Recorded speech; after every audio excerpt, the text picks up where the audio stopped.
귀한 저녁에 감사드립니다. 앞에서 들으니까 소리가 더 좋은데요. 네. 뒤에서 듣는 것보다 앞에서 들으니까 더 좋네요. 감사합니다. 자, 명절 잘 보내셨죠? 네, 맛있는 거 많이 드시고요. 네, 많이 드신 것 같습니다. 얼굴이 네, 밝으시네요. 네. 이렇게 함께 예배드리게 돼서 감사드리고 성도님들 새해 복 많이 받으시고 건강하시기 위해서 저희 교역자들 계속 기도하도록 하겠습니다. 인류의 역사를 살펴보면 왜 그랬는지는 모르겠습니다만은 사람들이 자기와 다른 사람들을 그리 좋게 생각하지 않았던 것 같습니다. 정치, 경제, 사회, 문화적으로 그 획일성을 추구했고 그 결과 서로에 대해서 배타적이었던 그런 인류 역사를 보게 됩니다. 그래서 인간의 역사를 살펴보면 참 불행한 역사들이 많이 있었습니다. 수많은 예를 들 수가 있지만 여러분들이 잘 아시는 몇 가지 예를 들면 아마 이런 예를 들 수 있지 않을까 생각이 들어집니다. 포에니 전쟁 아마 아실 겁니다. 로마와 카르타고의 전쟁이었습니다. 결과적으로 로마가 승리하게 됐고 카르타고는 철저하게 파괴당하게 됩니다. 그곳에 살았던 사람들이 살 수 없을 정도로 로마는 카르타고를 철저하게 무너뜨리게 됩니다. 그뿐만 아니라 근래에 와서는 나치에 의해서 유대인들이 많은 목숨을 잃었던 기억을 하실 줄 압니다. 홀로코스트라고 하죠. 그뿐만이 아니라 오스만 제국은 아르메니아인들을 대학살했습니다. 제노사이드, 보통 이렇게 부르죠. 인종 대청소, 그렇게 부르는데 인간의 역사를 보면 획일성과 배타성이 이러한 참혹한 결과를 가져왔던 예를 무수히 찾아볼 수 있습니다. 그 결과는 사람이 사람에 대한 살인이었고 집단적인 그러한 살해였다, 이렇게 표현할 수가 있을 겁니다. 이러한 참혹함을 경험한 인류는 이래서는 안 되겠다라는 그러한 생각을 하게 되었고 사람들이 살아갈 때에 획일성과 배타성이 아닌 다양함을 인정하기 시작을 했고 다르지만 함께 더불어 살아가야 될 이유를 찾기 시작했고 그 결과 배제가 아닌 포용과 환대의 방법을 배워왔습니다. 그것이 바로 인류의 역사고 인류가 진보했다라고 할 때 이렇게 표현할 수 있을 겁니다. 우리가 살아가고 있는 한국 사회를 여러분들 어떻게 보시는지는 모르겠습니다만은 이미 한국 사회도 다민족 그리고 다문화 사회로 진입했습니다. 서울에 사시는 분들은 잘 모르겠습니다만은 지방에 가보면 초등학교마다 다문화 가정 아이들이 참 많습니다. 60%에서 70%가 다문화 가정 아이라고 합니다. 제가 아는 초등학교 선생님이 있는데 물어보니 서울은 좀 비율이 적지만 지방으로 갈수록 다문화 가정 아이들이 많습니다. 이렇게 이야기하는 것을 듣게 됩니다. 그뿐만이 아니라 한국 사회는 종교적으로도 다양해졌습니다. 다종교 국가가 되었다, 그렇게 표현할 수 있을 겁니다. 우리가 살아가고 있는 한국 사회, 21세기 한국 사회는 다민족, 다문화, 다종교 사회, 이렇게 표현해 볼 수 있을 겁니다. 그러하기 때문에 이러한 현실을 마냥 부인하거나 부정할 수는 없을 겁니다. 한국 사회가 이렇게 돼가는 것에 대하여 서로 다른 가치 판단은 있을 수 있겠지만 주어진 현실은 이러하다, 그렇게 이야기할 수 있을 겁니다. 바로 이러한 한국 사회를 살아가고 있는 우리들에게 오늘 하나님의 말씀은 이렇게 시작하고 있습니다. 믿지 않는 사람들과 멍에를 함께 매지 마십시오. 다민족, 다문화, 다종교 사회를 저희들이 살아가고 있는데 하나님은 우리들에게 이렇게 말씀하십니다. 믿지 않는 사람들과 멍에를 함께 매지 마십시오. 획일적이고 배타적인 그러한 사람들의 태도가 어떠한 역사적인 결과를 갖고 왔는지 저희들이 잘 알고 있는데, 그러한 사실을 알고 있는 우리들에게 특별히 그리스도인들은 하나님의 말씀을 시대와 장소를 초월하는 진리로 고백하고 그 말씀을 따라 살기를 소망하는 사람들이 그리스도인인데, 하나님께서 우리들에게 믿지 않는 자들과 멍에를 함께 매지 말라 이렇게 말씀하실 때에 이 의미를 어떻게 받아들여야 될까 고민하게 됩니다. 14절에 있는 말씀을 조금 더 직관적으로 번역하면 이렇게 번역할 수 있습니다. 불신자들과 어울리지 말라. 어떻게 생각하십니까? 여러분들이 하루하루 살아가시면서 불신자들과 어울리지 않고 살아가실 수 있으십니까? 직장에 가면 믿지 않는 사람들이 많이 있습니다. 학교에 가도 믿지 않는 사람들이 많이 있습니다. 우리들이 하루하루 살아가는 일상은 믿는 사람보다 믿지 않는 사람들이 더 많이 있습니다. 그렇다면 하나님께서 믿지 않는 사람과 어울리지 말라 이렇게 말씀하실 때에 이 말씀을 어떻게 이해하고 받아들여야 할까요? 좀 극단적인 표현입니다마는 혹여 내 배우자가 믿지 않는다면 이혼해야 하는 걸까요? 어떻게 생각하십니까? 혹여 내 자식이 믿지 않으면 내 자식과 부모 자식 관계에 끊어야 하는 걸까요? 어떻게 생각을 하고 계십니까? 전도는, 선교는 믿지 않는 사람들에게 하는 것이 전도와 선교인데, 믿지 않는 사람들과 어울리지 않으면 전도는 어떻게 하고 선교는 또 어떻게 해야 할까요? 여러분들은 어떻게 생각하고 어떻게 이해하십니까? 2000년 교회 역사를 살펴보면 이 말씀을 잘못 이해했던 많은 예를 보게 됩니다. 이 말씀을 세속을 떠나 홀로 광야에서 수도 생활을 하라 그렇게 이해했던 많은 사람들이 있었고, 심지어 정치적으로 군사적으로 강성하게 되면 불신자들을 핍박하고 심지어 죽였던 역사도 기독교 역사의 한 부분임을 저희들이 보게 됩니다. 그러한 의미 속에서 하나님께서 믿지 않는 사람들과 멍에를 함께하지 말라 그렇게 말씀하시지만, 교회 역사에서 이해했던 것처럼 혹은 우리들의 일상의 삶 속에서 믿지 않는 사람들과 단절하고 살아가야 되는 것을 의미하지 않는다라는 것을 여러분들이 잘 아실 줄 압니다. 물리적인 분리도 아니고 그 사람을 상대하지 않는 것도 아니고 그 사람과 교제하지 않는 것도 아니다라는 것을 여러분들이 아실 거라 생각이 들어집니다. 그렇기 때문에 저희들은 더더욱 하나님께서 믿지 않는 자들과 멍에를 하지 말라라는 이 말씀이 어떤 의미인가를 진지하게 고민해 보아야 할 겁니다. 본문은 그런 의미 속에서 사도 바울이 구약 성경을 기초로 인용함으로 이야기하고 있음을 아는 것이 중요합니다.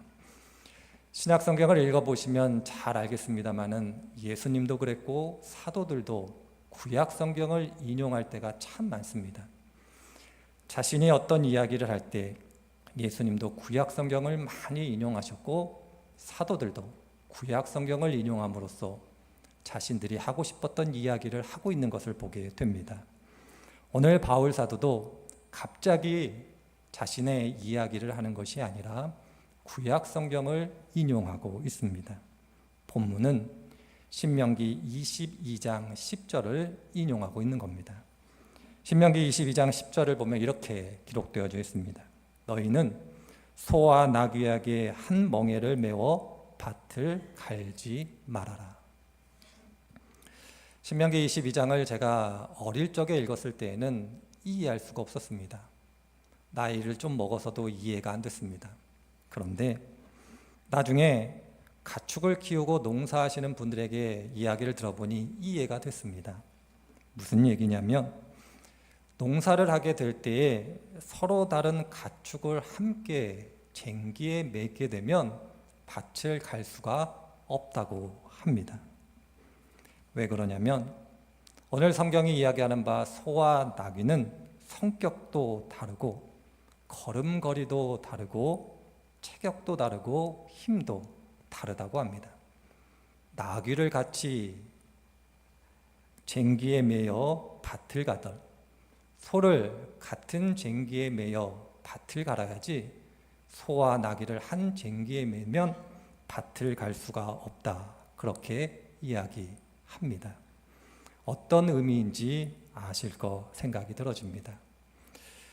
혹시 초등학교 시절 국민학교 다니실 때에 2인 삼각이라는 게임을 해본 경험이 있으십니까? 해보셨죠? 힘이 좋다고 잘 달릴 수 있습니까? 달리기를 잘한다고 그 게임에서 이길 수 있습니까?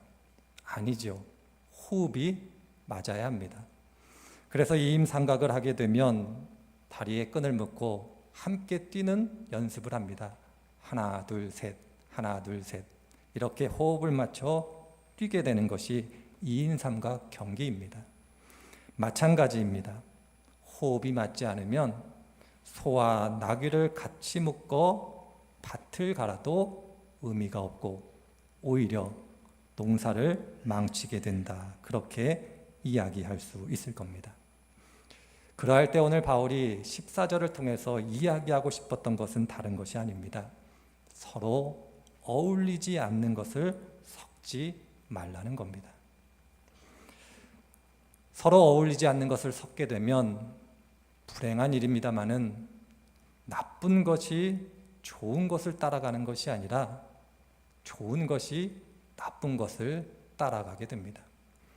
깨끗한 물과 더러운 물을 섞으면 더러운 물이 깨끗해지지 않고 깨끗한 물이 더러워집니다. 서로 어울리지 않는 것, 서로 같지 않은 것을 섞게 되면 나쁜 것이 좋은 것이 되는 것이 아니라 좋은 것이 나쁜 것이 된다는 겁니다. 그러면서 바울이 오늘 본문 가운데 5가지 질문을 던지고 있습니다. 여러분들이 속으로 답해 보시면 어떨까요? 첫 번째 이렇게 질문합니다. 의와 불법이 함께 할 수 있습니까? 답은 아니요. 빛과 어둠이 사귈 수 있습니까? 답은 아니요. 그리스도와 베리알, 베리알은 사탄입니다. 그리스도와 사탄이 화합할 수 있습니까? 답은 아니요. 믿는 자와 믿지 않는 자의 삶의 목표가 같을 수 있겠습니까? 답은 아니요. 하나님의 성전에 우상이 가능하겠습니까? 예배당에 십자가가 아니라 우상, 그 신상이 있는 것이 합당하겠습니까? 답은 아니요. 바울이 5가지 질문을 던지고 있지만 이 모든 질문의 답은 예라고 할 수 있는 것이 하나도 없습니다. 모두 아니요. 노라고 대답할 수밖에 없는 그 질문을 던지고 있습니다. 서로 어울리지 않는 것, 그것을 함께 두는 것, 그것을 혼합하는 것이 합당하지 않다. 그렇게 이야기하고 있습니다. 믿지 않는 자와 멍에를 매지 말라는 것은 일상의 삶 속에서 우리들과 그들과 만나지 말라는 것을 의미하는 것이 아닙니다.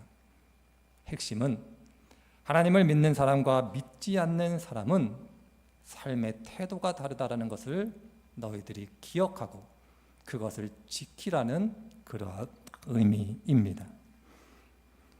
살아가는 이유가 다르고 인생의 가치가 다르고 삶의 궁극적인 목적이 다르다라는 것을 너희들이 잊지 말라는 겁니다. 삶을 바라보는 태도와 시각에서 믿지 않는 사람과 믿는 사람은 공통점이 하나도 없다라는 것을 너희들이 잊지 말라는 겁니다. 왜 그러냐면 하나님을 믿는 사람과 믿지 않는 사람은 궁극적으로 저희들이 믿는 것이 다르기 때문에 그러합니다. 그리스도인들은 하나님과 영생이 있음을 믿는 사람들입니다. 그러나 불신자들은 하나님이 없다는 것과 눈에 보이는 이 세상이 다라는 것을 믿는 사람들입니다. 근본적으로 믿는 것이 다른 존재입니다. 다시 한번 말씀드리겠습니다. 그리스도인들은 하나님과 영생이 있다는 것을 믿는 사람들이고, 불신자들은 하나님이 없다는 것과 눈에 보이는 이 세상이 다라는 것을 믿는 사람들이 불신자들입니다. 본질적으로 그들이 믿는 것이 다르기 때문에 공통점이 있을 수 없다라는 겁니다. 바로 이것이 바울이 14절을 통해서, 그리고 하나님께서 우리들에게 주시는 권면의 말씀입니다.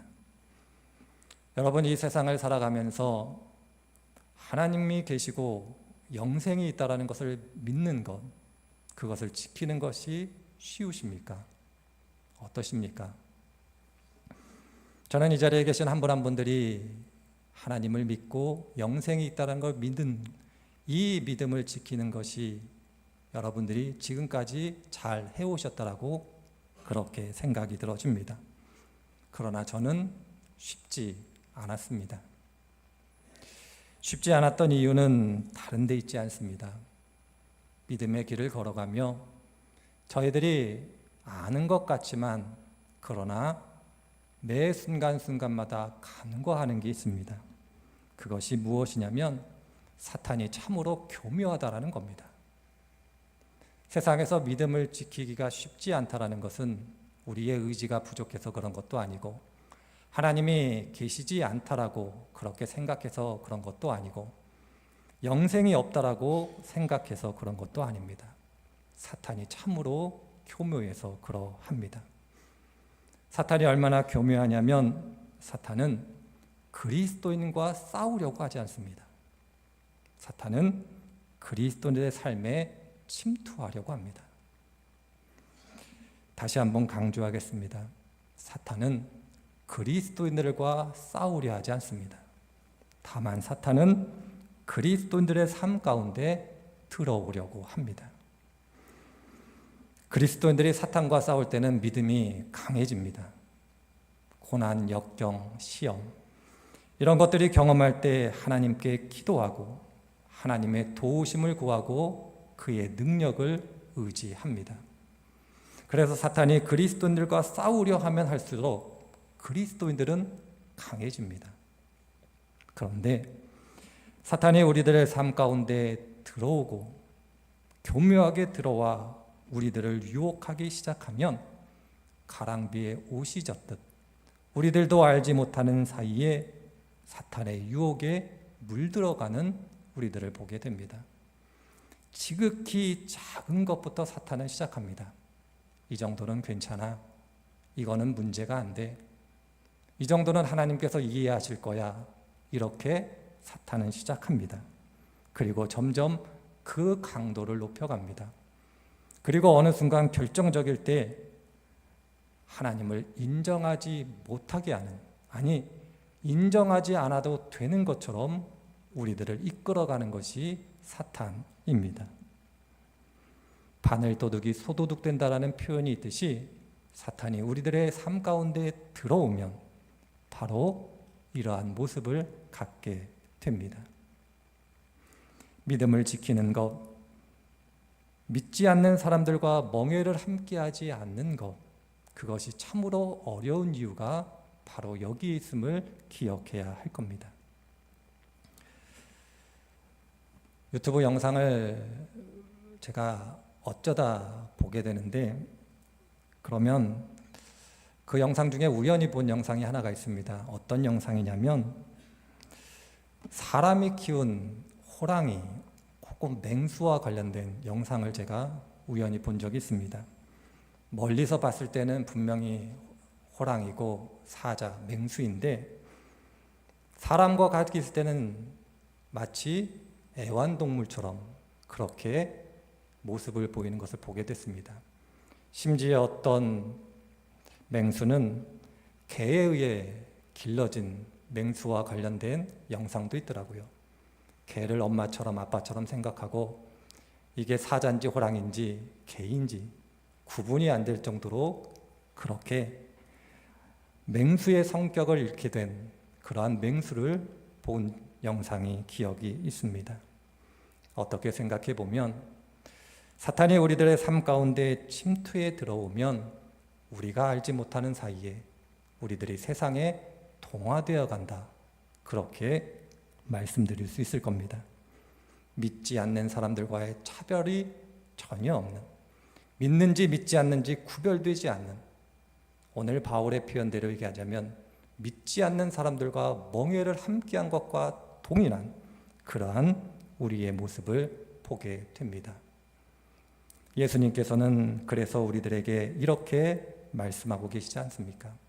너희들이 사탄이 너희들의 인생 가운데 침투해 두도록 그냥 놔둔다라면, 그리고 너희의 마음을 지키지 않는다라면 결과적으로 사탄을 닮게 될 거라고. 그러면서 요한복음 8장 44절에 이렇게 말씀하고 계십니다.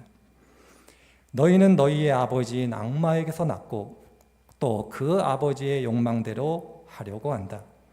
그는 처음부터 살인자였다. 또 그는 진리편에 서 있지 않다. 그것은 그 속에 진리가 없기 때문이다. 그가 거짓말을 할 때에는 본성에서 그렇게 하는 것이다. 그는 거짓말쟁이요 거짓의 아버지이기 때문에 그러하다. 이렇게 예수님께서 말씀하고 계십니다. 우리들이 믿지 않는 자들과 멍에를 함께하는 것, 아니 사탄이 우리의 마음속에 침투해 들어올 수 있도록 허용한다라면 우리는 사탄을 닮게 된다. 그렇게 예수님께서 경고하고 계십니다. 그런데 분명한 것은 우리는 사탄에 속한 사람이 아니라 하나님께 속한 사람이고 사탄의 자식이 아니라 하나님의 자녀임을 여러분들이 아실 겁니다. 그래서 오늘 함께 읽은 18절에 있는 말씀에서 바울이 강조하고 있는 겁니다. 너희들은 하나님의 자녀다라는 것을 너희들이 알고 있지 않느냐, 그렇게 표현하고 있습니다. 그래서 오늘 17절에 있는 말씀이 우리들에게 중요합니다. 17절은 이렇게 권면하고 있습니다. 너희는 그들 중에 나와서 따로 있고 부정한 것을 만지지 말라. 이 말씀은 이사야 52장 11절을 바울이 인용한 겁니다. 이사야 52장 11절은 이렇게 또한 기록되어져 있습니다. 너희는 떠날지어다 떠날지어다 거기서 나오고 부정한 것을 만지지 말지어다. 그 가운데서 나올지어다 여호와의 기구를 매는 자들이여 스스로 정결하게 할지어다. 이사야 52장에 있는 말씀은 우리들은 하나님의 성전에서 하나님의 성물을 담당하는 자들이니 스스로 정결하게 하라고, 마귀에게 틈을 주지 말라고, 마귀가 우리들의 인생 가운데 들어올 수 있도록 그렇게 허용하지 말라고, 스스로 지키라고, 그렇게 이사야 선지자가 이야기하고 있습니다. 바로 이 이사야 선지자의 말을 바울이 인용함으로써 너희는 나와서 따로 있어 부정한 것을 만지지 말라, 이렇게 이야기하고 있는 겁니다. 야고보 사도의 표현대로 얘기하자면 너희를 지켜 새 속에 물들지 말라, 이렇게 표현할 수도 있을 겁니다. 이것이 바로 하나님께서 우리들이 하나님의 자녀이기 때문에 우리들이 어떻게 믿음의 길을 걸어가야 되는지 가르쳐주고 있는 중요한 신앙의 교훈입니다. 그래서 오늘 7장 1절에 있는 말씀이 중요합니다. 새 속에 물들지 않기 위하여, 우리들이 마귀에게 틈을 주지 않기 위하여, 믿지 않는 사람들과 멍에를 함께 매지 않기 위해서는 우리들에게 필요한 한 가지 신앙의 모습이 필요합니다. 그것을 오늘 바울은 하나님을 두려워하는 마음이 있어야 된다, 그렇게 표현하고 있습니다.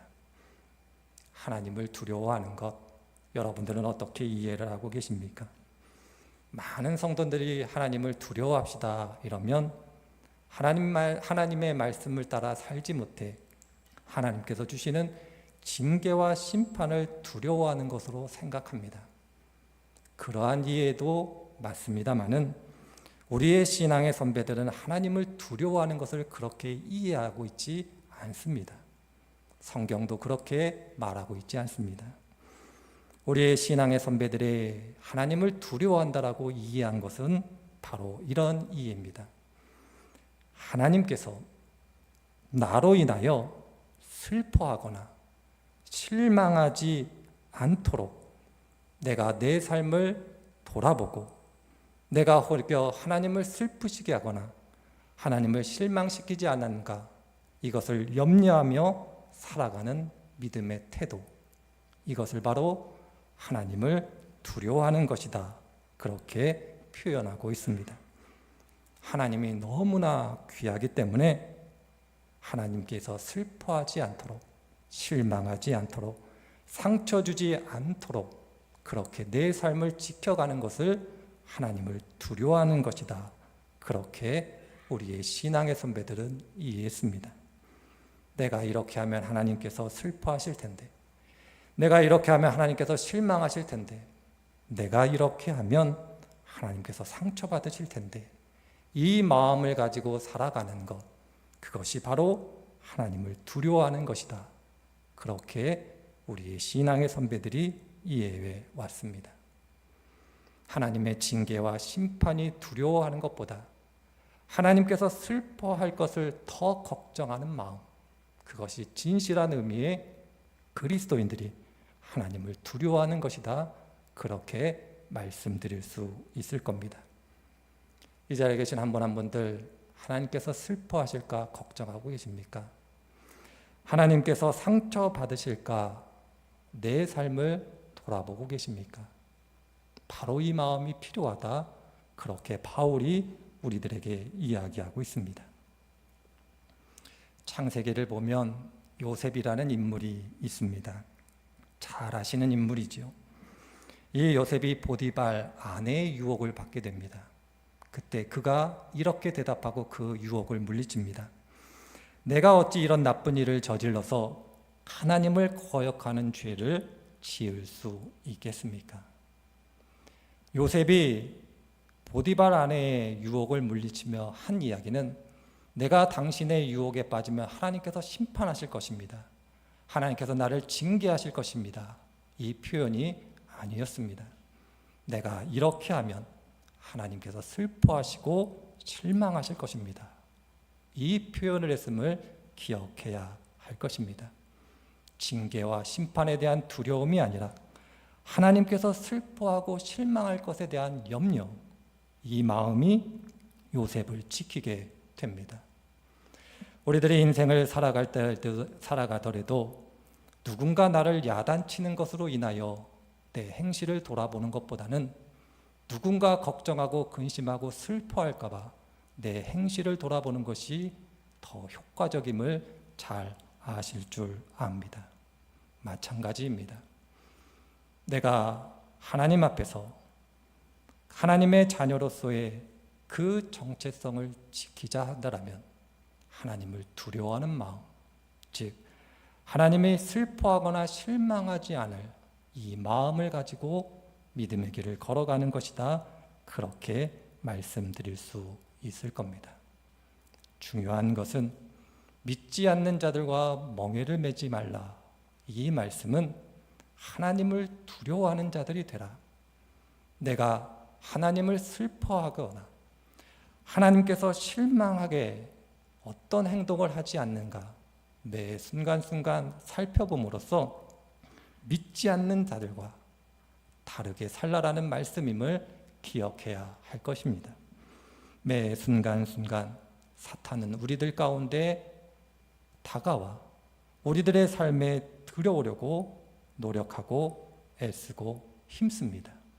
이때 우리의 마음을 지키고 우리의 믿음을 지키고 우리의 신앙을 지키고자 할 때 하나님을 두려워하는 이 마음이 가득한 성도님들이 되시기를 바랍니다.